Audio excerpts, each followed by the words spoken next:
Good morning. Again, it is April 25th, 2024, and we're going to continue with part two of the intro to chapter one. Um, I've decided to get some cold herbal tea that I made last night because I was kind of sneezing and coughing. I got the AC going, and we have a bit of a pollen season going on, so let me just wet my whistle here. And I'm going to move on to part two of the intro. So, what's the government saying about UFOs and UAPs? The government admits that UAPs are real. They've done this multiple times. And I think the Navy spearheaded this. And part of this was because there was perhaps a disclosure that was unauthorized, but they responded to it. And it seems to me, this is just speculation, that they were kind of looking for an excuse because once the disclosure happened and people began to respond to it and talk about it, um, instead of what the Air Force has done in the past, which is kind of like put a damper on it saying, oh, it's nothing, they were like, yeah, it's real. And I also want to throw in that I've actually seen footage on the internet of former President Obama saying, there are things in our sky that we can't explain. There are craft that exhibit maneuverability that doesn't appear to be like anything we or our peers have. So that wasn't a formal disclosure, but it was a disclosure and a statement by, what I would call a very high level witness in that sense. Uh, Even if you're not a fan of Obama, I mean, you have to admit that a former president saying something like that on camera is a hell of a lot more powerful than, a common person off the street. So let's talk about that government, what the government has admitted to.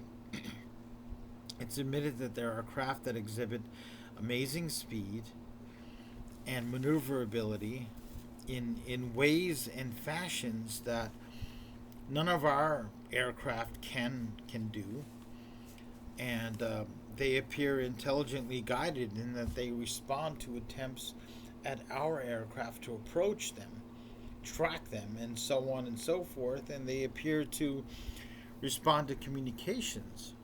Um, Refer to the Tic Tac incidents and Commander Fravor and so on and so forth, right? I don't need to regurgitate that back at you.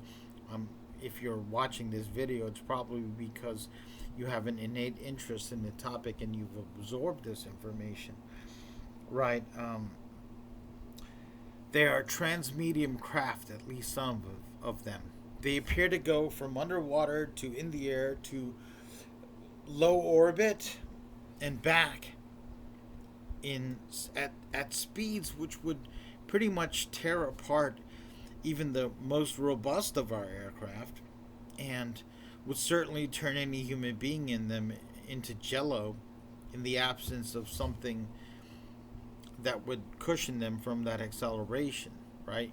Even if you were encased, for example, in a full body mesh, some kind of foam padding or something, and you had an oxygen tube, right?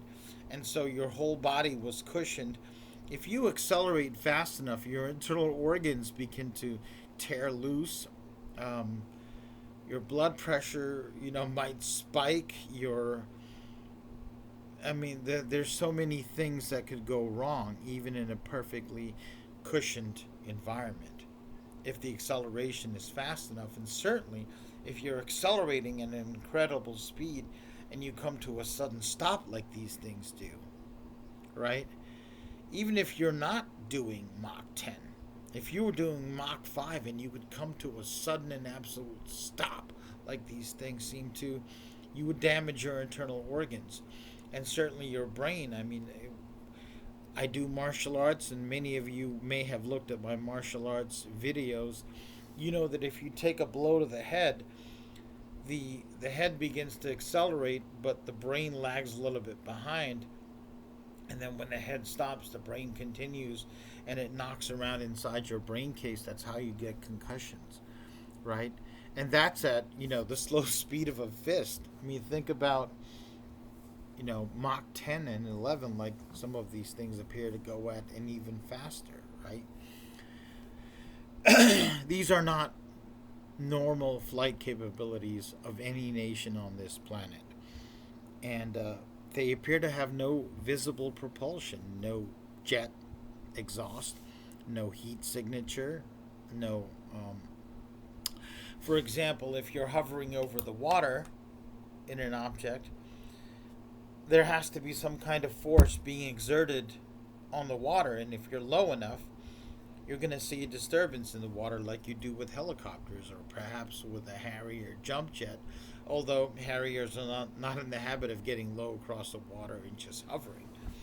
But theoretically, they could, right? They appear to have unparalleled fuel capacity to travel those distances at that speed for that long, as some of them appear to. What is fueling them? They have an incredible power source. There's a lot of energy represented in flight, right? They're incredibly maneuverable, and they appear to be, for the most part, unaerodynamic. They're not pointed. They don't have wings. They don't have navigational structures like wings and tails and fins, like aircraft do. And helicopters, they have their rotors, but they often have a side rotor, which helps change their position, helps them fly. And many helicopters also have tiny wings that have little flaps on the end that will help guide them aerodynamically. None of that seems to exist. Some of these things are spheres or geometrical structures or unusual clusters of shapes. So this doesn't match our technology or any known rival technology, and we can pretty much rule out the Russians because we saw their air flight capacities, and they're not anything like this. And we've seen the Chinese. I mean, sure, they had a couple balloons, but these things aren't balloons. If the Chinese had this capacity, they would have used it. If they had the capacity to run rings around all of our best aircraft and our naval forces, we wouldn't be having a discussion about their presence in the South China Sea and the potential that one day they could assert themselves over that space. It would be theirs. We know this, right? It is undeniable that different forces across the globe have a need to project power, whether it's for offensive or defensive capabilities. This need and these capabilities are real. And the reason why they want the capability, any nation wants that capability, is they want the ability, right? They have intent. I mean, the U.S., we're certainly not innocent in this. Our foreign policy appears to be one of domination of the globe, whether you say it's for good or evil or mixed. It's not like we haven't turned into a giant Sweden of utter neutrality, right? We have bases all over the world. Whenever we have a capability, we often just use it. And same thing with the Russians. They thought they had the capability to just take over the Ukraine in a day, and they used it. And other capabilities opposed this, and the full extent of Russian military power and Chinese military power is being exposed to the world. What they and what we're capable of, what the Ukrainians are capable of, And none of this appears to be anywhere near the level of UFO and UAP technology. Mind my words. If there was any country in the world that had this level of technology, they would be using it to further their national interest in some way, even if it was just to cordon themselves off and insulate them and protect them from external threats. So imagine a country like Sweden with this level of technology. Imagine a Wakanda, right?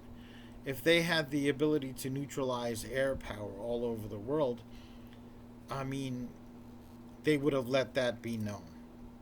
If they had the ability to generate the levels of power needed, it would show up in their power grid, in their power usage.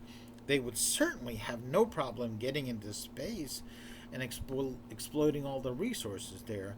I mean, for example, let's say a country like Sweden, it's got limited land area and limited resources.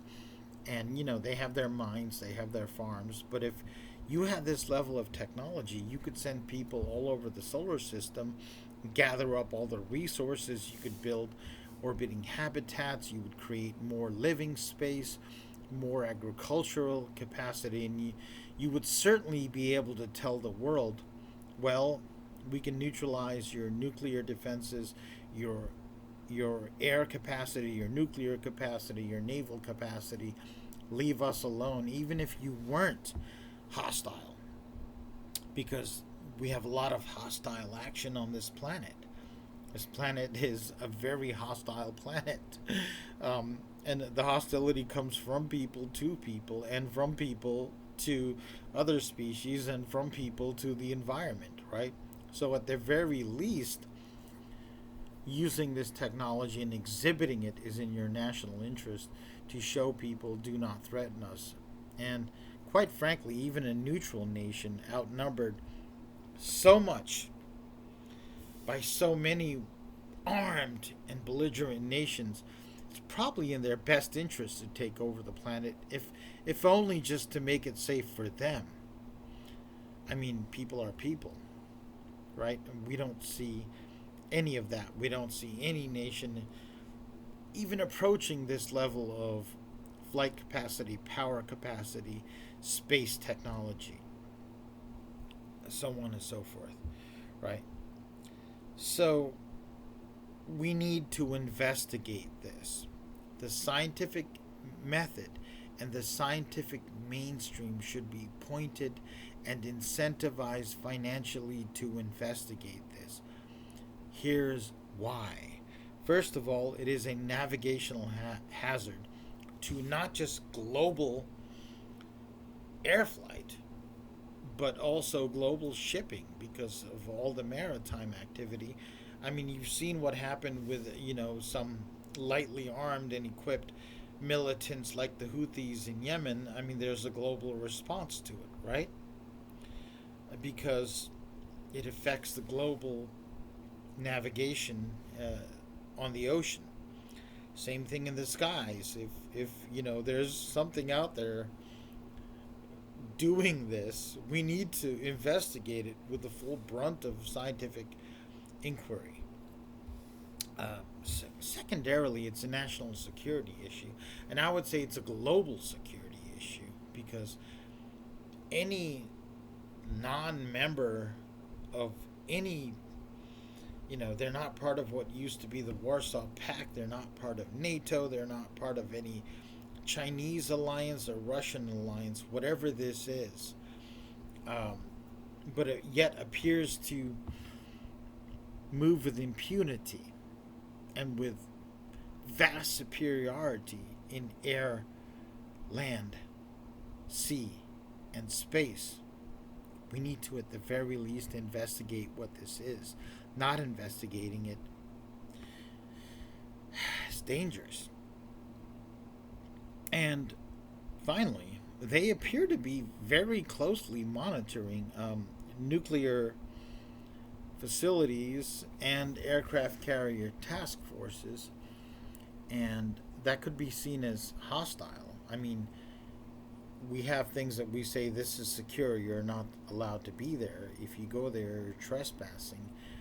And if they continue to trespass, that's one thing that could be seen as hostile, certainly by human standards. I also wonder if you know they don't even recognize boundaries and borders like we do because they mean nothing to them because they're so easily traversed. I also want to say, throw this in there. Um, there might be a big observational bias because aircraft carrier task forces are intensely monitored from within and without. Same thing for nuclear facilities. Let's take the example of a nuclear facility, for example.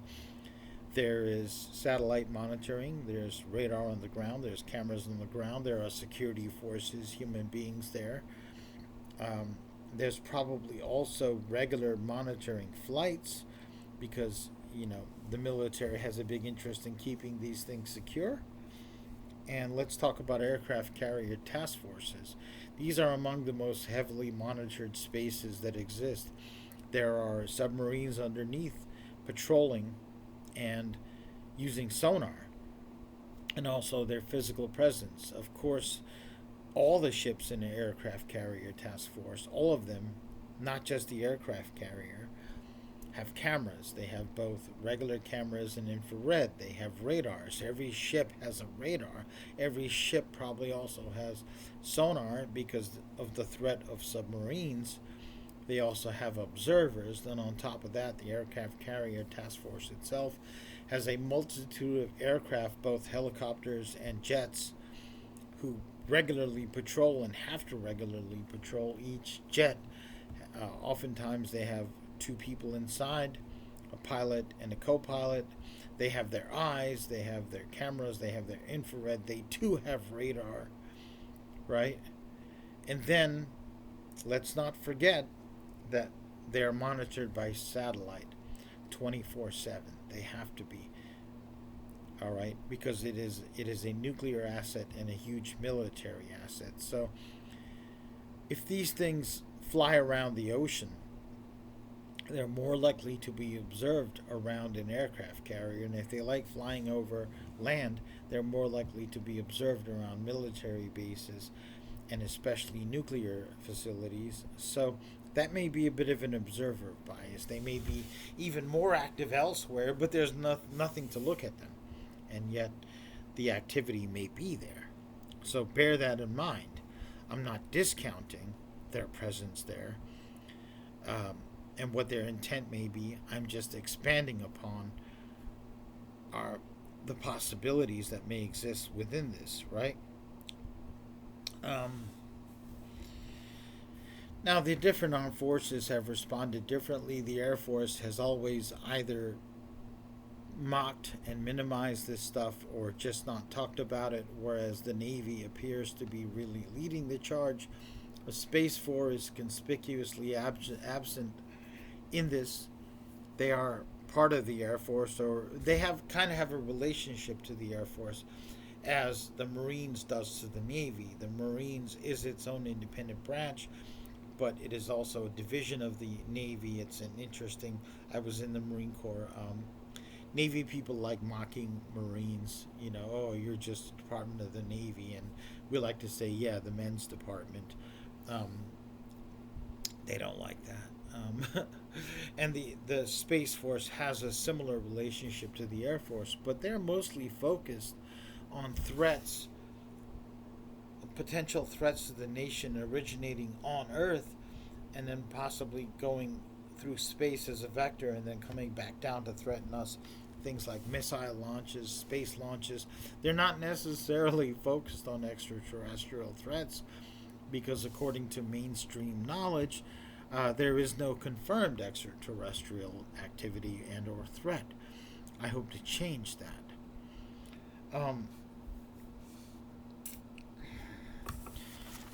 In the past, this subject was approached very differently. I mean, it was used to be mocked. It's been called a form of mental illness, pseudoscience.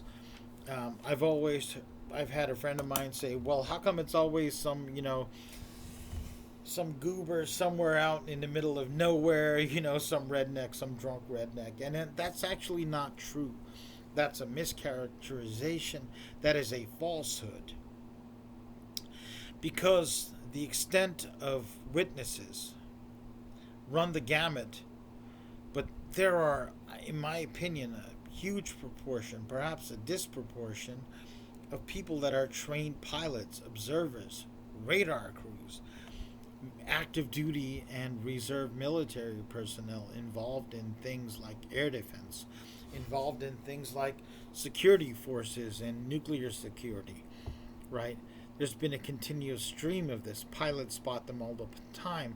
Civilian pilots, to include highly trained civilian pilots like Japan Airlines, all right? Furthermore, quite a few politicians and elected officials have had UFO sightings, to include two presidents. And it's bipartisan because I know at the very least Reagan had one and President Carter had one. And you probably couldn't be more opposite on the political spectrum at the time. And they've both publicly talked about this, right? And so, and again, President Obama's interview. So, it is not some goober out in the middle of the woods somewhere drunk off his mind. It's not mentally unstable people. Sure, are there some mentally unstable people somewhere that say they seen things in the sky? I'm sure of it. But there's a huge proportion, an overwhelming number of people that are what I would call credible, trained witnesses and observers. Especially your pilots and your ground crew and your radar people and your security forces people. They're specifically trained to observe. Same thing with police personnel, allegedly. They're trained in observing and reporting and things like that. So, no, there are credible witnesses, and there are many of them. Now, the UAP community, the UFO community, is a disparate band of people. There are many different types of people in this, but I've noticed a trend that now that we have this slight crack in this topic, there are people that are just not satisfied with anything but a complete and total utter info dump on the topic. They want every single classified document released, and they're convinced that anything other than that is a psyop and so on. And if you look at some of them, they're quite unhinged. Okay, I want you to understand. I want you to take this in, and this is again a basic principle of my book, is that this is just the beginning. It's a first date. It's a lot. Here's an analogous situation. Imagine a young kid in high school or something like that, who's kind of nerdy, awkward, not the most attractive person, doesn't know how to dress well, and may not have the best hygiene, right? Who's intelligent but just not socially calibrated, who keeps asking prettiest girl in the school to the prom.